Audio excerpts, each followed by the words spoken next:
Bueno, damos una bienvenida a las redes sociales a todos nuestros hermanos que nos están escuchando y visitando por las redes sociales, y también aquí estamos reunidos y transmitiendo en vivo desde la ciudad de Acapulco, y estamos en 1 Corintios capítulo 3, esta conferencia especial que se llama La Tormenta Perfecta.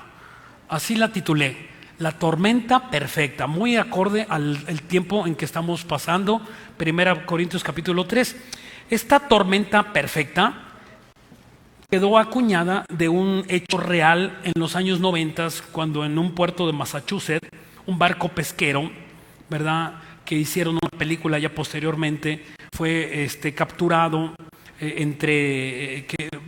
capturado entre dos tormentas, quedó hecho sándwich entre dos tormentas. Este barco era un barco pesquero que capturaba el pez vela, y entre dos tormentas, dos meteoros ¿verdad?, físicos, que uno salía de origen frío del continente y otro del origen caliente del Atlántico, y se juntaron, y todos estos lugares donde se juntaron estos dos huracanes, por así decirlo, originó unas olas de 25 metros de altura. 25 metros de altura, quizá a la altura de este edificio, y hundiendo así a 11 barcos y a un helicóptero y a cientos de vidas. Y de ahí se acuñó esta frase de la tormenta perfecta, donde dos fenómenos coinciden juntos e interactuaron juntos, y entonces pues tuvieron estos fenómenos tan tristes y lamentables. Y así nosotros los cristianos podemos tener una vida espiritual dentro de una tormenta perfecta.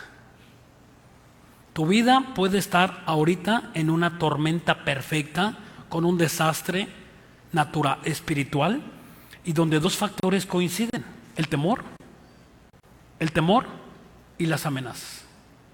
El temor y las amenazas. El temor, donde tú has bajado tu fe y tienes miedo. Y las amenazas es cuando llega una noticia y que te pone en riesgo, que amenaza tu salud, tu economía, tu bienestar o incluso tu vida. Y ahí es cuando la tormenta perfecta de un cristiano, y se va a ver en dificultades sumamente profundas. El miedo más las amenazas es una tormenta perfecta en un cristiano. En 1 Corintios capítulo 3, ¿verdad?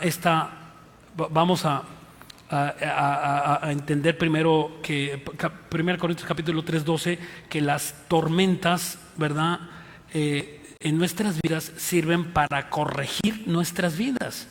O sea, esto es lo que hace una tormenta en nuestras vidas.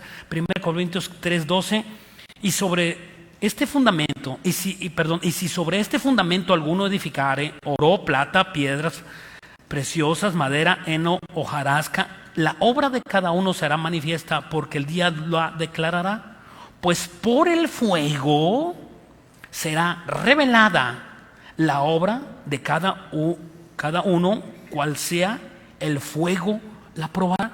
El fuego en la Biblia significan los problemas. Impresionante. O sea, que tu fe debe de ser pasada por fuego. Representan los problemas. O sea, es necesario que nosotros pasemos por los problemas para que nosotros probemos qué calidad de servicio estamos entregándole a Dios. Y no porque nosotros seamos servidores, un grupo seamos servidores y otros no sean servidores. No. Todos servimos a Dios de diferentes maneras. Unos como decanes, como cargadores, como el sonido, y de diferentes maneras. Pero también tú en tu casa, tú haces un servicio para Dios con tus hijos, con tu esposo, en tu trabajo, en tu negocio, de diferentes servicios. Y dice aquí que la obra de cada uno será probada y será manifiesta. Dice el versículo 14. Dice aquí el versículo 14: si permaneciere la obra de alguno que sobreedificó, recibirá recompensa. Si permaneciere la obra de cada uno, recibirá recompensa. O sea, que si yo hice algo por el Señor, Señor, voy a hacer esto por ti, y yo, lo que yo haya hecho no continuó, no tendrá recompensa.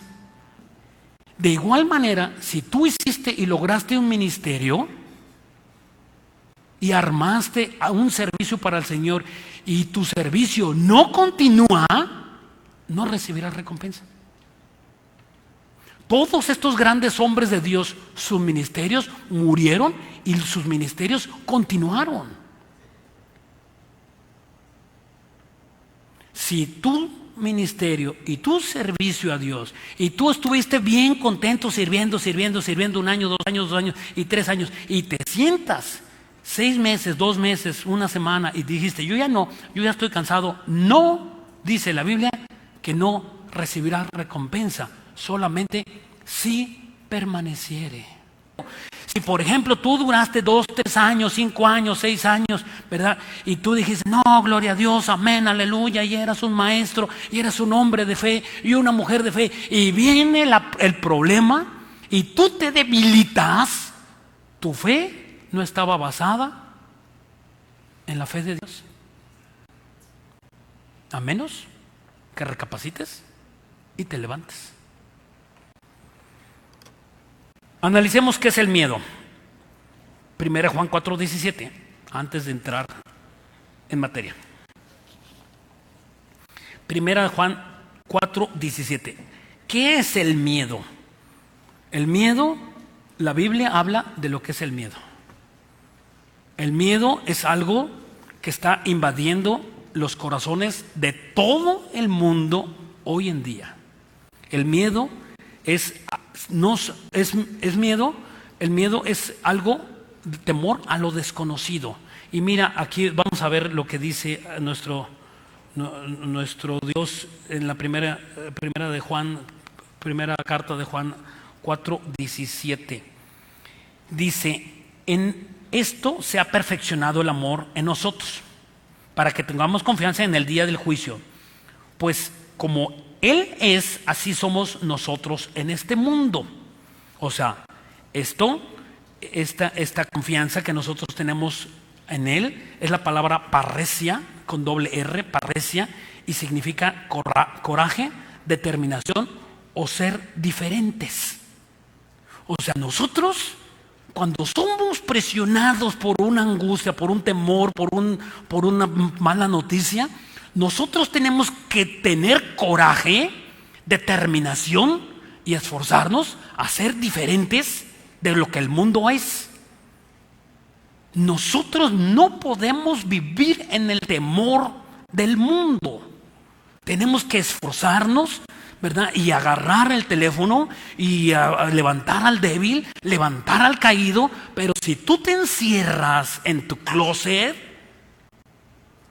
estás en temor. Dice el versículo 18. En el amor no hay temor, sino que el perfecto amor echa fuera el temor. Lo vamos a partir en dos partes este versículo. En el amor no hay temor, sino que el perfecto amor echa fuera el temor. Esta palabra, o sea que aquí hay una perfecta relación entre echar fuera el temor, ¿verdad? Y de no confundirnos con el temor a Dios. Una cosa, el temor a Dios, yo tengo temor a Dios, y el temor a Dios a mí me causa reverencia. Por ejemplo, si yo entiendo que mis pecados ofenden a Dios, mi pecado, yo entiendo que Dios es santo y yo tengo temor a Dios, y entonces yo ofendo a Dios, y yo entiendo que mi pecado me causa reverencia a Dios y me arrepiento de todos mis pecados. Ese es el temor a Dios. Y aquí esta palabra temor es la palabra phobos, F-O-B-O-S, phobos, y significa huir, ser aterrorizado, tener miedo o ser paralizado. De donde vienen las palabras de donde viene la palabra fobia. De aquí, de este griego, se deriva la palabra fobia, donde según la clínica Mayo dice que la fobia es un trastorno de la salud emocional y psicológico caracterizado por miedo intenso y desproporcionado ante objetos o situaciones. O sea, que hay cientos y miles de fobias. Por ejemplo, fobia a los insectos, fobia a la oscuridad, fobia a los vidrios cortados, fobia al agua, fobia a las arañas, fobia a los gatos, fobia a lo desconocido, fobia a las amenazas y fobia a la muerte. La segunda parte del versículo, porque en el amor lleva consigo castigo, de donde el que teme no ha sido perfeccionado en el amor. Esta palabra castigo es la palabra colasis. Colasis y significa ser cola o ser el último, o sea, tener un impacto fuerte en las consecuencias. O sea, ese castigo va a ocasionar, ese castigo que porque no porque Dios quiera castigarte, sino porque es necesario que Dios traiga las pruebas a este mundo para que se arrepientan, pero como tú decidiste estar carnal y estar caído y no ir a tus estudios, no permanecer en oración y no estar tomado de la mano de Dios, inmediatamente que vienen las malas noticias, esa persona tiene temor y Dios no va a poder hacer nada por ayudarte. No va a poder hacer nada. No va a poder hacer nada porque es decisión tuya de que tú permaneciste distante de las cosas de Dios. Entonces cuando venga la prueba al mundo, como la estamos viendo, como estaba profetizado en la Biblia, que estas cosas iban a acontecer, entonces ese cristiano va a tener que ser arrasado por estas amenazas y se va a refugiar igual que un cobarde que no conoce a Dios, con una paranoia impresionante por una fobia a la muerte o a las amenazas, en una forma desproporcionada.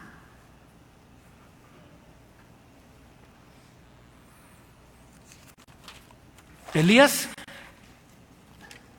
vamos a 1 Reyes 19, 1. 1 Reyes 19. Aquí hay un hombre que tuvo una tormenta perfecta.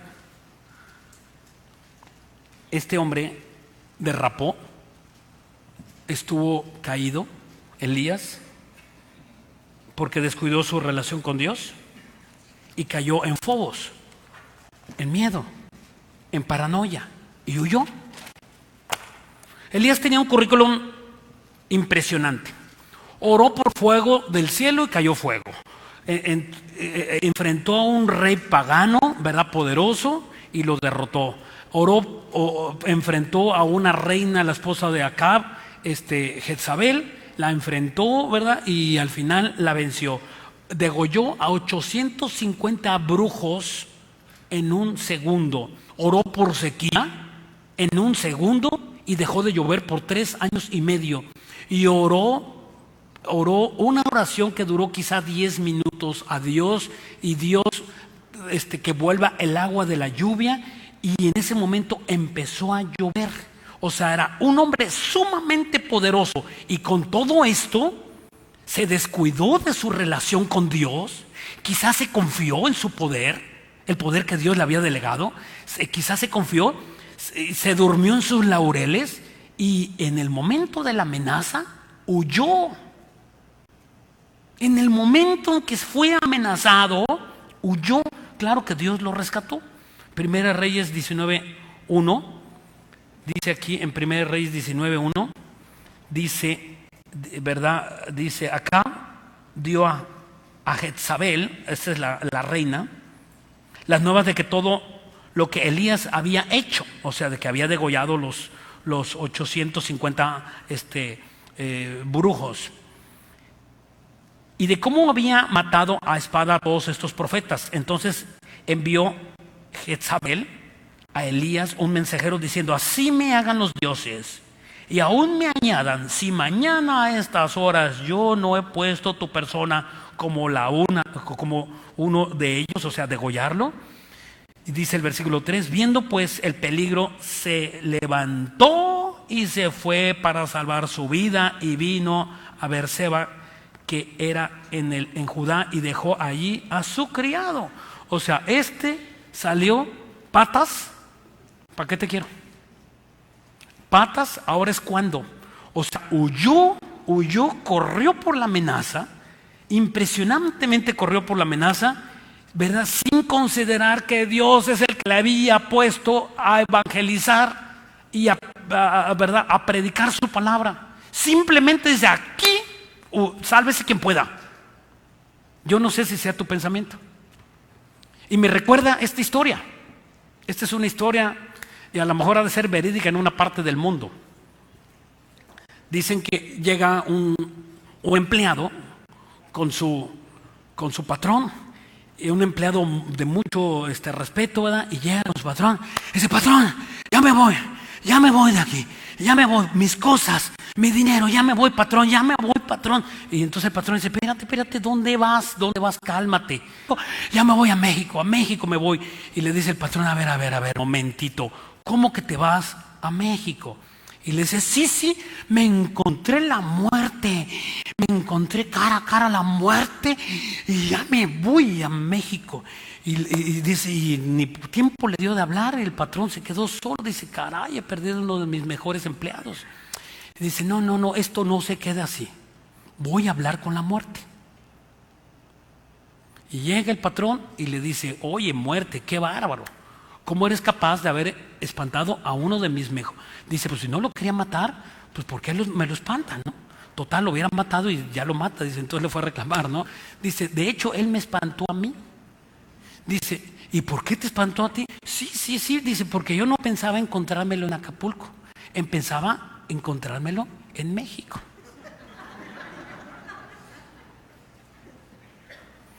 Dios sabe tus días. Dios los tiene contados todos tus días.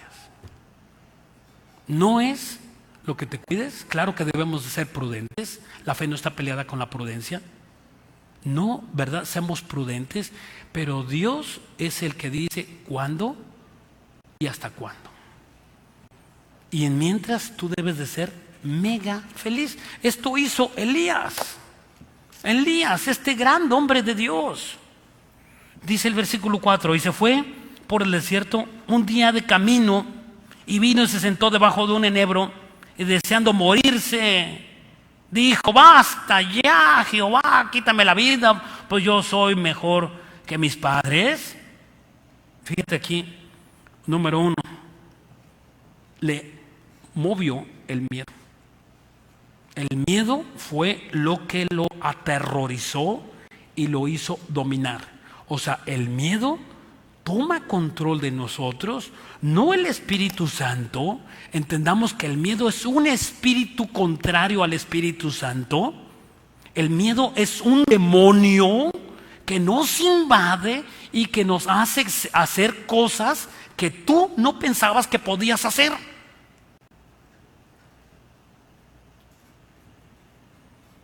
Número 2, se aísla. Número 3, quería morirse.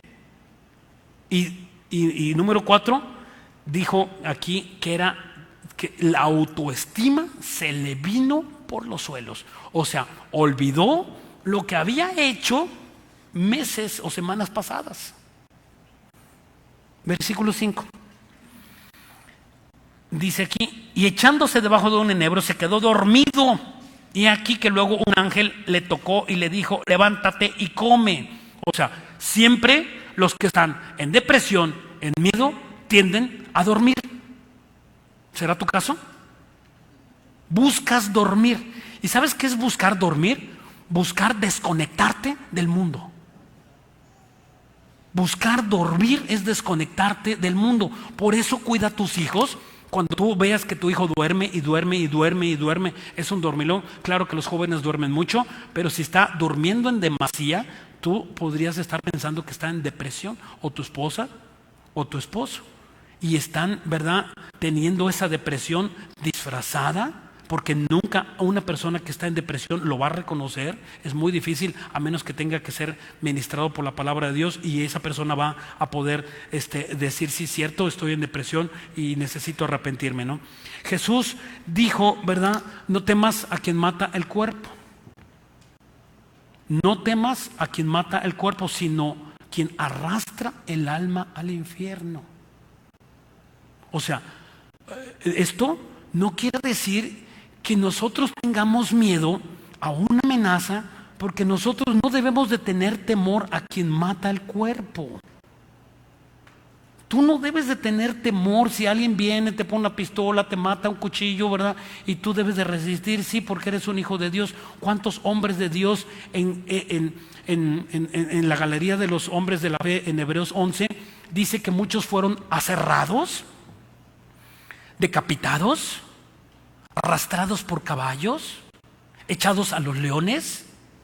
Y ninguno de ellos dijo: no, Señor, tengo miedo. Nosotros no debemos de tener miedo a las circunstancias.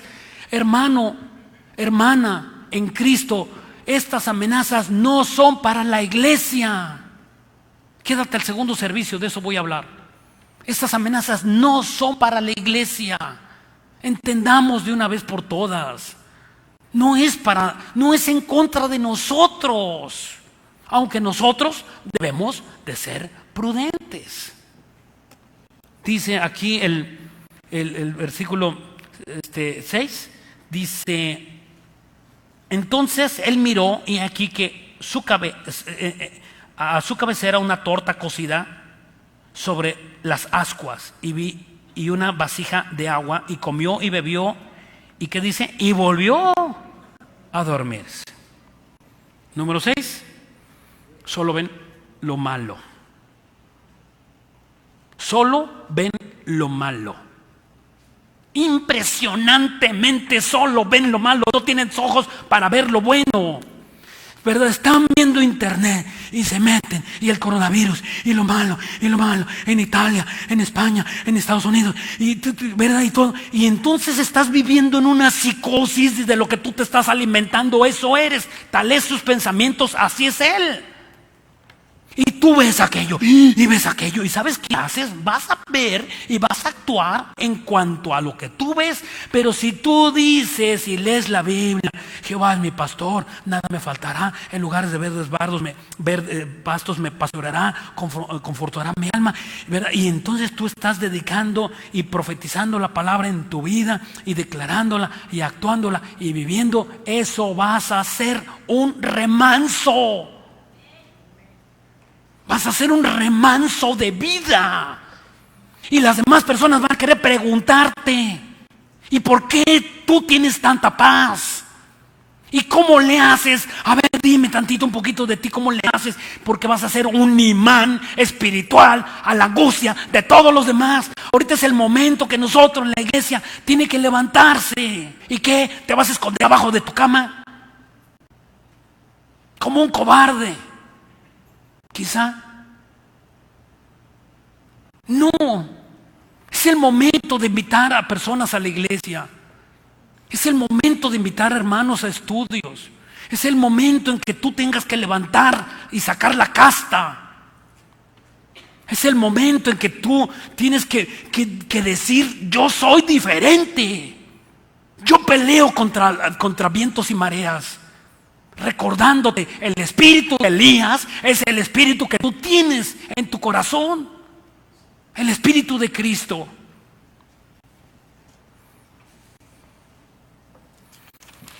Versículo 7.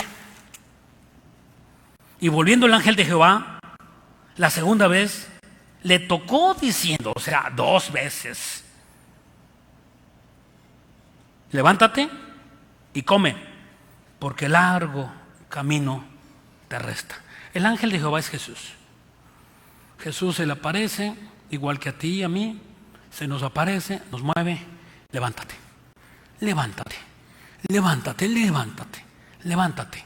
O sea, sal de tu depresión, sal de tu temor, sal de tus miedos, sal de donde tú estás ahí agarrado, sal de tu computadora, Sal de las redes sociales. Sal de toda esa contaminación que existe. Ay, yo no entiendo por qué ciudades en México que no han entrado en un programa de sanidad, ¿verdad? Han decidido por voluntad propia, ¿verdad?, cerrarse. O familias, amigos que yo tengo en Cristo han decidido encerrarse por voluntad propia. ¿Qué les hizo ocasionar eso? Justamente lo que estamos hablando, el miedo, el terror. Cuando esas amenazas no son para la iglesia, por favor. Colosenses 1:19.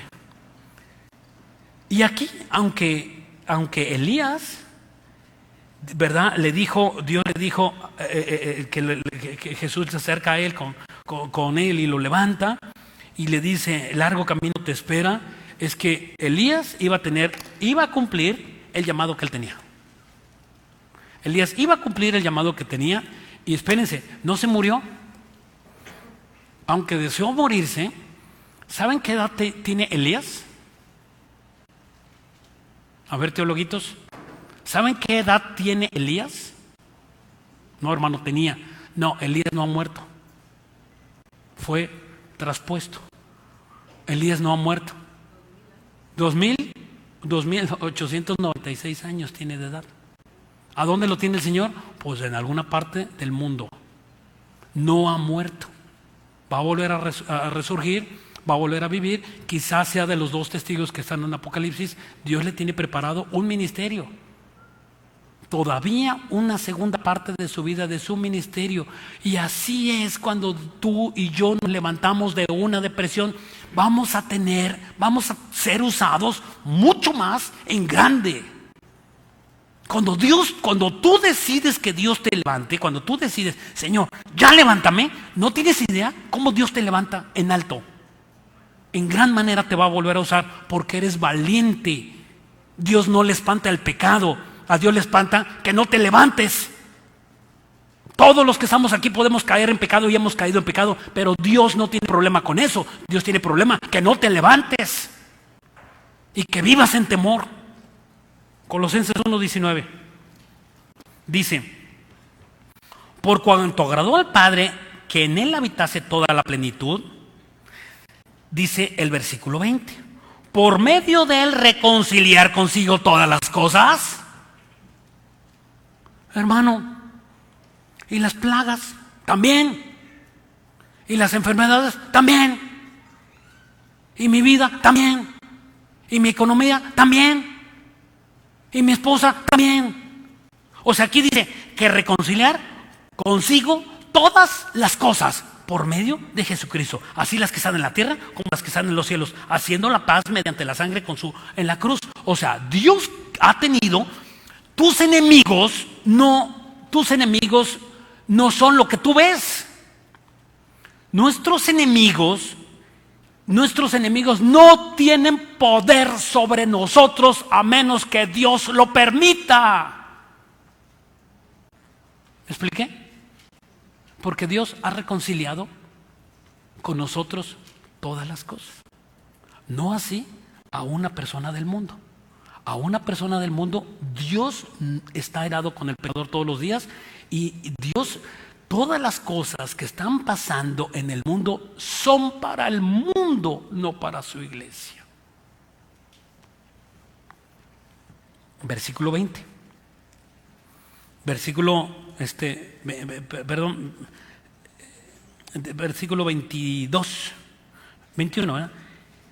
Y a vosotros también que eras en un tiempo extraños y enemigos en vuestra mente, haciendo las malas obras, ahora os ha reconciliado en su cuerpo de carne por medio de la muerte, para presentarnos santos y sin mancha e irreprensibles delante de Él.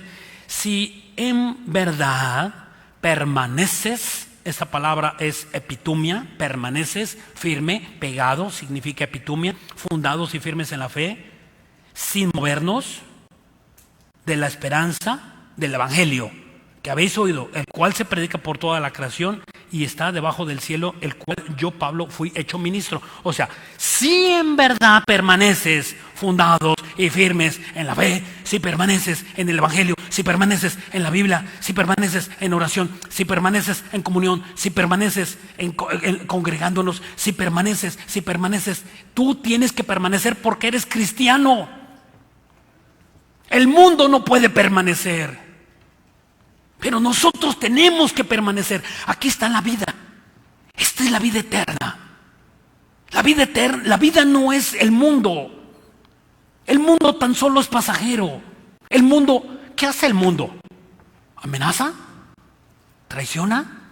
¿Enfermedades? ¿Desgracias? ¿Malas noticias? ¿No es verdad? El mundo está, ya, que saquen una vacuna, y una vacuna salvaría a la humanidad. Una vacuna no es verdad, una vacuna no salva a la humanidad. Lo que va a salvar a la humanidad es la sangre de Jesucristo, a todo aquel que en Él crea. Es lo que va a salvar la humanidad. Lo que te va a salvar a ti no es una vacuna, ni el dinero, ni la fama, ni los aplausos, ni las recompensas. No, Dios te va a salvar. Es el momento en que todo esto se está perdiendo y Dios está encargándose de desbaratar el dinero, de desbaratar los científicos, de desbaratar los conocimientos, y Dios está destruyendo las fortalezas de este mundo. Las ciudades, los países más poderosos del mundo en este momento están agachados, atormentados por una amenaza. ¿No es verdad? Los grandes y los poderosos. Pero para nosotros, el poderoso es nuestro Señor Jesucristo. Él es el Rey de Reyes, Señor de señores. Él es el Dios, el Altísimo. Nos regresamos a nuestro texto, versículo 8. Se levantó pues y comió y bebió. Bueno, al fin ya. Se levantó pues y comió Elías y bebió y fortaleció en aquella comida. Caminó 40 días y 40 noches hasta Horeb en el monte de Dios. Espérame tantito. No era para allá. Era para Israel, a confrontar al rey. Se regresó, todavía se levanta pues y camina chueco. O sea, no agarraba su patín. No agarraba la onda. ¿Cómo pues, verdad? Iba a moverse así, ¿verdad? Y dice que 40 días y 40 noches. O sea, entró en un ayuno. Y aquí es importante entrar en los ayunos o las cuarentenas, de donde viene la palabra cuarentena. Es un ayuno. Por ejemplo, miren, ¿qué significado tienen las cuarentenas? Moisés ayunó 40 días. Elías, aquí lo vemos, 40 días. Josué hizo 2 ayunos de 40 días. Jesús hizo un ayuno de 40 días. Todos sostenidos por el poder de Dios. Eso es una cuarentena, un ayuno. Si estás fortalecido con el poder de Dios, tienes recompensa. Pero si no estás fortalecido con el poder de Dios, no tienes recompensa. O sea, si a nosotros nos meten en cuarentena y ¿verdad? El gobierno nos dice que nos metamos en cuarentena y nosotros nos metemos en cuarentena con el poder de Dios, va a tener recompensa. Y si tú no estás con el poder de Dios, no va a haber recompensa. Y todos estos hombres que ayunaron por 40 días pasaron de sus ministerios a un superministerio. Jesús empezó a predicar en una forma impresionante después de que entró en el ayuno de 40 días. Pasaron a otra dimensión. Y yo no dudo que este momento sea una prueba, hermanos, para la iglesia, donde Dios está sacudiendo la iglesia. Cuando yo prediqué hace 8 días esto, ¿verdad? Que cuando tu fe tiene que ser sacudida, tiene que sacudir la iglesia, y es como un cernidor. Cuando tú, ¿verdad? Tienes que cernir, ¿verdad? La harina. Cuando tienes que cernir la harina y estás en un colador, ¿verdad? Y entonces lo que haces para cernir es golpear. Y entonces la harina cae y quedan los grumos. Y así la iglesia tiene que ser filtrada. Porque antes de que Dios venga, la iglesia tiene que ser probada. ¿Cómo pues Dios ha de juzgar al mundo si no empieza a juzgar a su iglesia? Y Dios, en medio de estas pruebas, Dios no quiere que tú perezcas, sino que te levantes, que reconozcas quién eres en Cristo, para que tú pienses como Dios quiere que tú pienses, para que tú seas una persona con el diseño de Dios y lleves la palabra de Dios fresca y no pervertida. Hermano en Cristo, que te amo y te bendigo, somos y predicamos lo que tenemos. Si tú estás lleno de angustia, sin tú darte cuenta, tú estás ministrando esa angustia. Si yo no paso tiempo en oración aquí en la presencia de Dios, yo, ¿verdad? Antes de estar aquí, yo tengo mi tiempo de Dios, y cuando estoy en mi tiempo de Dios, yo no puedo ministrar aquí. Si yo no tuve relación con Dios, yo no podría ministrar y pararme delante de ustedes. Sería imposible. Empezaría a hablar de mí. Por eso nos damos cuenta de los falsos ministros que hablan de ellos, porque no tienen una relación con Dios. Y yo soy, y yo tengo, y yo quiero. Los falsos. Cuando tú buscas a Dios, tú predicas lo que Dios te dijo en la intimidad. Lucas 12:12 dice: Dios recordará todo lo que el Padre tenga que decir. ¿Cuándo? Cuando Dios te habló en la intimidad y tú vas a predicar lo que eres. Si tú no abres la Biblia en las mañanas y alguien en la calle te pregunta: oye, ¿y cómo está? No, sí, qué bárbaro, está muy mal el mundo. Ya en Italia están muriendo por miles y los están enterrando hasta en camión de volteo. Y dices: ay, sí. Y entonces eso estás predicando. ¿Por qué? Porque eso tienes en tu corazón. No das lo que tienes. Cuando un ciego se acercó a Pedro, ¿verdad? Allí cuando ellos estaban predicando en el libro de Hechos, y cuando se acercó a predicar, ¿verdad? El ciego le pide dinero y le dice Pedro: ¿sabes qué? No tengo dinero, pero sabes que te doy lo que sí tengo. Y sabes lo que que Pedro le dio a ese hombre. Oró por él, le impuso las manos y sanó de la vista. Porque no tenía otra cosa, porque estaba lleno del Espíritu Santo Pedro, y él oró por él y sanó. Sin dinero, sin poder del mundo. Pero cuando tú eres lleno de Dios, tienes las armas espirituales de Dios. Dice aquí, leímos el 8, ¿verdad? Dice, se levantó, volvemos a leer el 8, dice: se levantó, comió pues y comió y bebió y fortaleció en aquella comida. Caminó 40 días y 40 noches hasta Horeb, en el monte de Dios, y ahí se metió en una cueva donde pasó la noche. Y vino él la palabra de Jehová, el cual dijo: ¿qué haces aquí, Elías? O sea, otra vez Elías no había agarrado la onda, no tenía donde tenía que haber estado. Dios lo dejó predicando en Israel. ¿Y por qué? Seguía caído.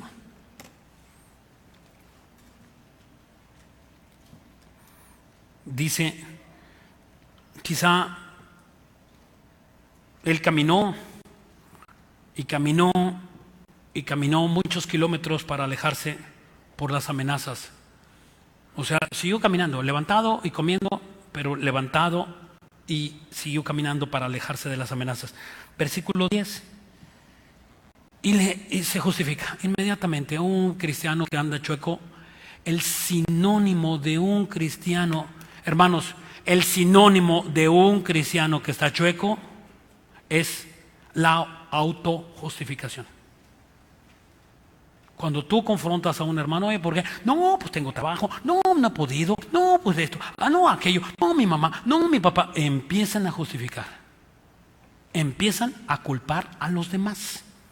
Elías también le dijo, dice, y respondió, versículo 10, he sentido un vivo celo por Jehová, Dios de los ejércitos, porque los hijos de Israel han dejado tu pacto, han derribado tus altares y han matado a espada a tus profetas, y solo yo he quedado y me buscan para quitarme la vida. Miedoso. ¿Quién no había matado y fuego, y cayó fuego? ¿Y quién no podía volver a haber orado y caer fuego sobre los enemigos? ¿Y por qué no lo hizo? ¿Por qué tú si has evangelizado a tantas personas y se han convertido contigo tantas personas? ¿Qué hizo que tú te calles la boca? ¿Qué hizo que dejaras de ser luz? ¿Qué hizo que dejaras de brillar? Cuando la Biblia dice que nosotros somos la sal, y si la sal pierde su sabor, ¿para qué sirve? Para ser tirada y pisada por los hombres. Y si tú tienes una palabra de aliento y no la das, y aquella persona necesita imagínate tú que una persona se está ahogando y tú estás arriba de una balsa y se está ahogando, auxilio, y se está ahogando, auxilio, me ahogo, y tú tienes una balsa, y si no se la avientas, ¿no serías un asesino? En muchos gobiernos hay condenas para policías que no ayudan a las personas que están necesitados, y si un policía pasa desapercibido y no lo ayuda, el policía ese se le infringe una pena de ley y es cárcel. Yo me imagino que si tú no salvas a otro, Dios te dice, yo te puse para que lo salvaras, y tú tienes una palabra de aliento, pero por vergüenza no lo dices, tú te pones en contra de Dios. Sabes el bien y no lo haces. ¿Por qué? Por miedo. Dice aquí el versículo, bueno, dice aquí Elías, fíjate que Elías dice que solamente él había quedado solo. Y más adelante, cuando él le entrega el ministerio a Eliseo, ¿verdad? Elías es arrebatado y en ese lugar queda Eliseo, y Eliseo continúa su ministerio. Por eso es importante que la obra de cada uno continuare. Dios se lleva a Elías y Eliseo continúa.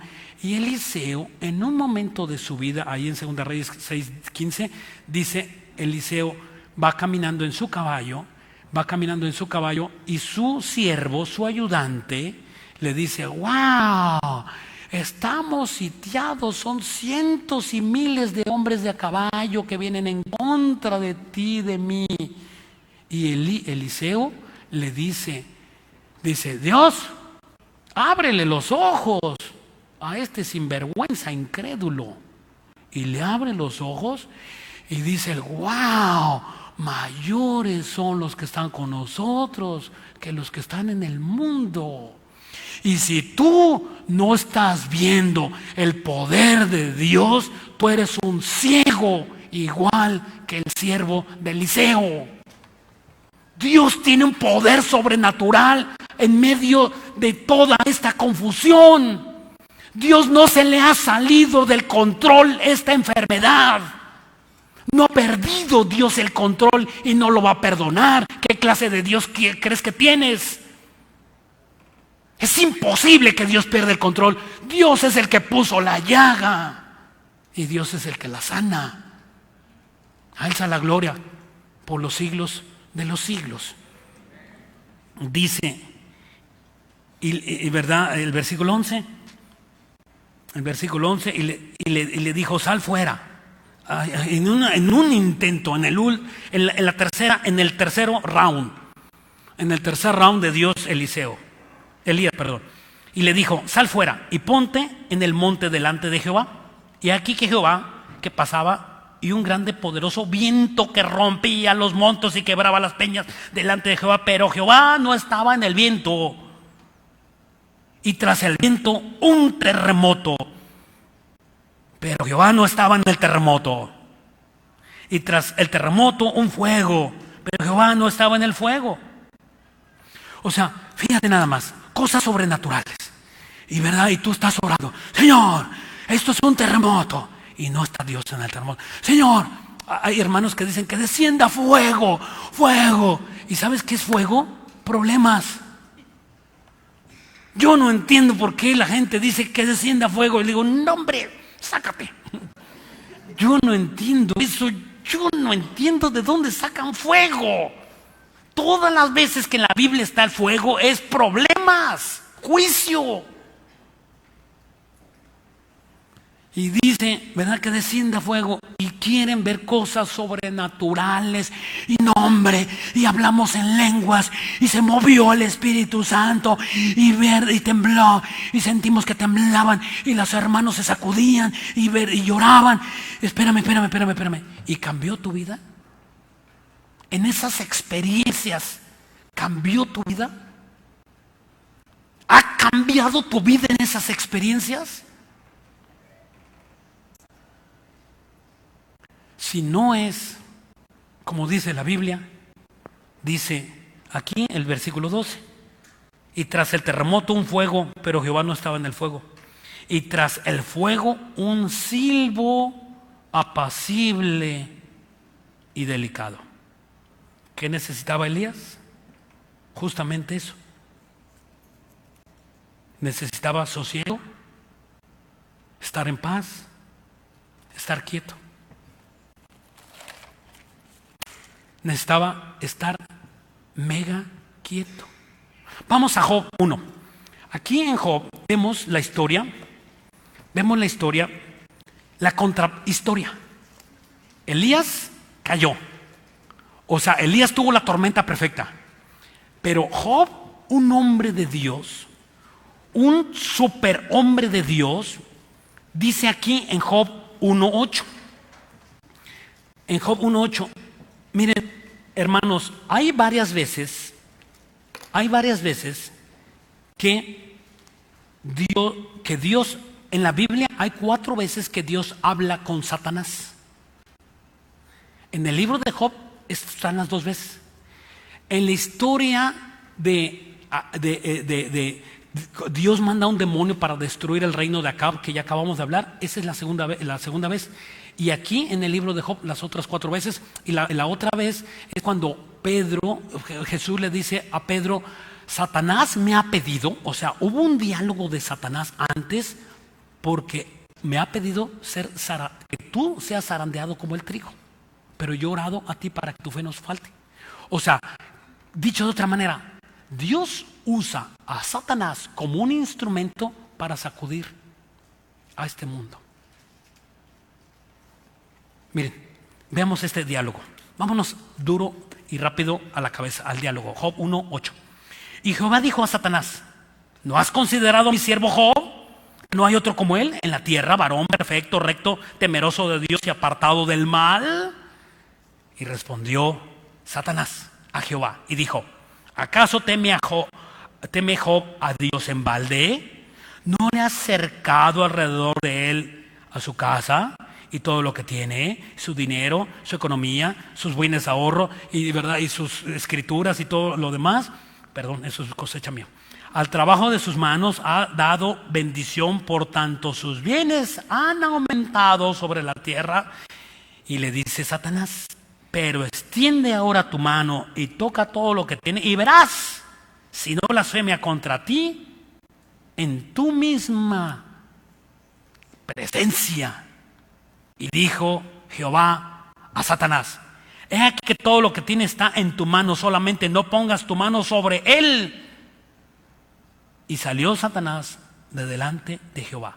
O sea, Dios le entrega toda la parte material a Satanás, para que Satanás le quite a Job. Todas las cosas materiales se las iba a quitar, pero ya después de un año se las iba a regresar al triple. Y dice aquí,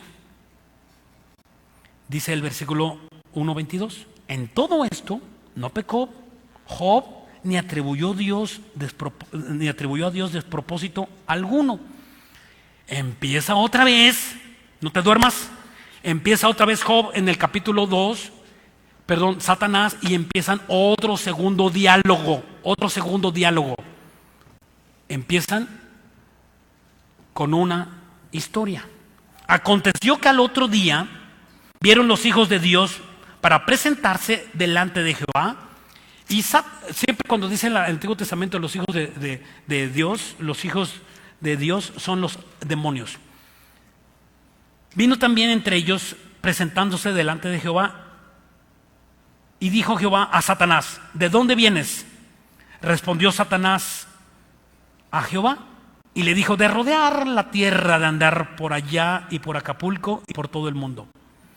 Y Jehová dijo a Satanás: ¿no has considerado a mi siervo Job, que no hay otro como él en la tierra, varón perfecto y recto, temeroso de Dios y apartado del mal, que todavía retiene su integridad, aun cuando tú me incitaste contra él para que lo arruinara sin causa? Claro que no era sin causa, era por una causa, para ser probado. Versículo 4. Respondió Satanás y dijo a Jehová: piel por piel. Este versículo me impacta. Piel por piel, todo lo que el hombre tiene dará por su vida. Qué impresionante. Piel por piel, todo lo que el hombre tiene dará por su vida. O sea, Satanás, fíjense bien, este es el meollo del asunto. Satanás conoce la mente y el corazón humano. Satanás sabe que si viene una amenaza de muerte a una persona, esa persona es capaz de olvidarse de Dios. Piel por piel, todo lo que el hombre tiene, él se va a olvidar por una amenaza por su vida. Pero Satanás con este se equivocó. Job era un hombre hecho y derecho. Estaba bien puesto en las cosas de Dios, viendo la tormenta perfecta, y ni siquiera lo despeinó como a Juárez. No lo movió, sí lo movió, sí lo hizo hincarse, sí lo hizo llorar, y sí, ¿verdad? Y perdió su familia, perdió sus bienes y perdió todo. Pero este hombre se levantó en una forma sobrenatural, no como Elías, que la primera prueba de Elías la perdió. Ya después fue levantado, como lo vimos. Y dice: piel por piel, todo lo que el hombre tiene dará por su vida. Todo. Pero extiende ahora tu mano y toca sus huesos y su carne, y verás si no blasfema contra ti en tu misma presencia. Satanás hablando. ¿Sabe Satanás el corazón humano? Y sabe que cuando una persona es arrastrada al borde de la muerte, Dios, no existes. Y Dios, ¿por qué me trajiste este mal? Y Dios, si tantos años te serví, y tantos años te adoré, y tantos años, ¿y por qué no me guardaste? ¿Y por qué? Porque de algo te tienes que morir. Sencillamente. Es que no entendemos la muerte. Para eso nacimos, para morir. Esto no es la vida. Este mundo se está deshaciendo, se está, ¿verdad?, totalmente ante nuestros ojos. Ante nuestros ojos se está deshaciendo este mundo. Todo lo, ¿verdad? Bueno, hermanos, de veras, créanme, yo me pellizco para ver si eso es un sueño. Yo me pellizco y digo, caray, ¿sí estamos viviendo este momento? En desastres, Inglaterra, Francia, Estados Unidos, Alemania, Italia, cuantísimos países muriendo, pero más que muriendo, en un terror de pánico. Pastores que han decidido aquí en Acapulco cerrar sus congregaciones, me duele. Y las ovejas. ¿Por qué ese acto de miedo y de desesperación? ¿Por qué? Por no estar tomados de la mano de Dios. ¿No te duele lo que está pasando? ¿O te dueles tú? No puede llegar un mal a tu vida si Dios no es quien lo permita. Convéncete.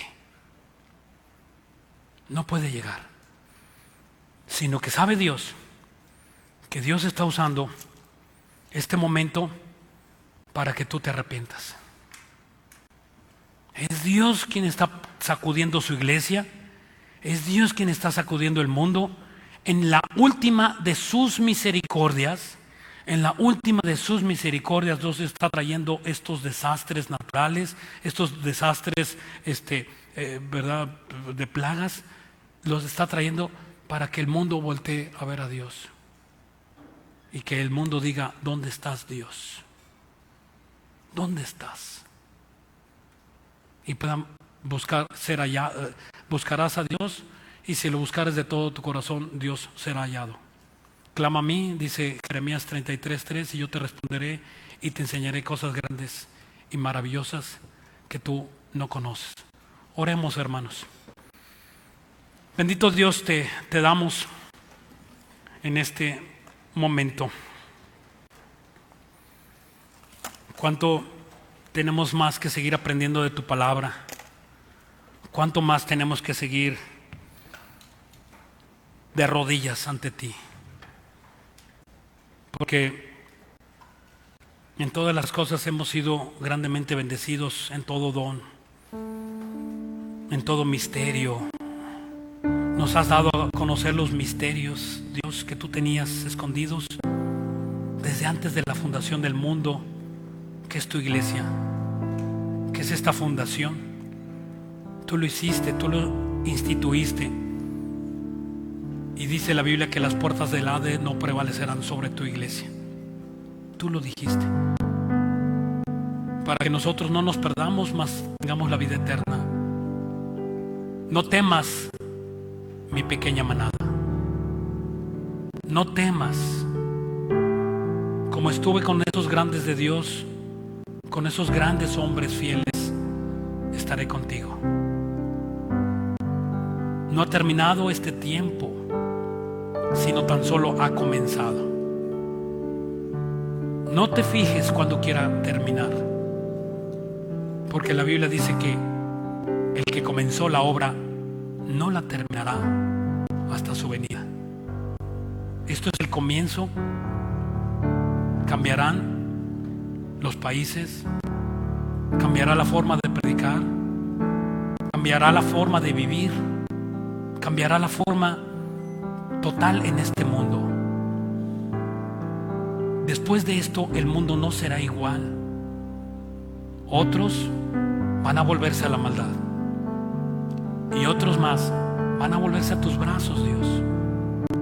Seamos pues este rebaño de los que corren a la presencia de Dios, de los que corren, de los que nos humillamos, de los que buscamos la protección de Dios, y no de los que levantamos el brazo contra Dios y decimos, no te tememos, no queremos que nos gobiernes, No queremos que seas nuestro Dios. Quítanos estas enfermedades, quítanos estas plagas. Cuando Dios en su misericordia ha traído estas plagas para que tú busques de Dios. El santo de los santos, por ti y por mí, que somos pecadores. Si tú en este momento quieres arrepentirte, si tú quieres buscar de Dios en este momento y tú quieres tener un encuentro con Él en este momento, amigo, amiga, hermano, hermana que nos visitas o que nos ves en las redes sociales, dile de todo tu corazón a Dios que le necesitas, que quieres buscar de su perdón y que no quieres ser arrastrado en esta tormenta. Reconócete como un pecador y reconócete que no has hecho el 100% la voluntad de Dios. Has tenido más para dar y no lo has dado. El que sabe hacer lo malo se le toma, el que sabe hacer lo bueno se le toma como pecado. Y tú lo has tenido y lo has guardado. ¿Cómo para qué lo guardas si Dios te lo dio de gracia, y de lo que gracia da, de gracia recibes, de gracia dar? Es Dios quien te dijo que traes un tesoro en tus manos y que tienes que compartirlos a los que están afligidos, necesitados, menesterosos. Dalo. No seas cobarde. Es el momento de que seamos luz en el mundo. Es el momento de salir a predicar a las calles. Es el momento de compartir la palabra de Dios. Es el momento donde Dios está rompiendo los corazones. Es el momento donde Dios está hablando al mundo. Acá estoy sentado. Arrepiéntanse. El juicio viene. El juicio viene. El juicio viene. Arrepiéntanse. No quiero que todos perezcan. Por eso mandé a mi Hijo Jesucristo morir en la cruz, para que todo aquel que en Él crea no se pierda, mas tenga la vida eterna. Si tú eres ese y has luchado contra Dios y tú le dices: no, Dios, ¿y por qué, Dios? Y tienes cientos de miles de preguntas, Dios no te las ha contestado porque necesitas a Jesús en tu corazón. Y el primer paso para que te conteste es decirle: me arrepiento. Me arrepiento de todo esto. Te quiero recibir como mi Señor y mi Salvador y hacer la paz contigo. Te recibo, Jesús. Recibo tu sangre en mi vida y el perdón de tus pecados. En el nombre de Cristo Jesús. Amén y amén.